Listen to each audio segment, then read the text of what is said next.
lalaki sa House B. Hindi ko rin po siya masyado nakakausap, unlike sa iba. Hindi niya nakakayanan minsan yung lungkot dito sa loob. Masyado siyang maraming naiwang concerns sa labas, lalo na po yung with her mother. Kasi di niya ako crush. Parang nayayabangan po ako ng konti sa kanya. Medyo mahangin po yung dating ganun. Every stanza na nare-read mo sa Bible, dapat talagang ina-absorb mo yung Okay, good evening housemates. Matapos nga ni Carol, sino pa kaya makakasama niya sa listahan ng mga nominado?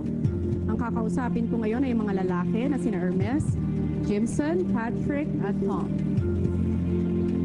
Isa sa inyong apat ang nanganganib na mapalabas sa linggong ito at isa rin sa inyo ang kukumpleto sa listahan ng mga nominado. Hermes, ikaw nga ba ang napili nila dahil sa kakaiba mong pakikitungo sa iyong mga kasama? At para sa iyo, Jimson, nadala ka nga ba ng iyong mga emosyon sa pagsasagawa ng weekly task kaya gusto nila ay lumabas ka na ng bahay?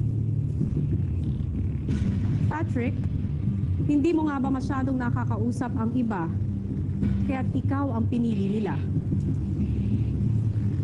Tom, masyado ka nga bang amboy para sa iyong mga kasama?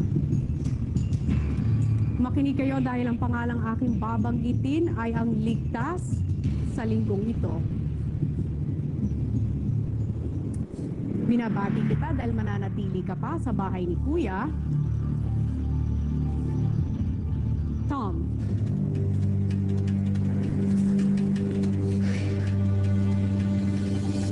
Hindi ka rin nanganganib. Hermes.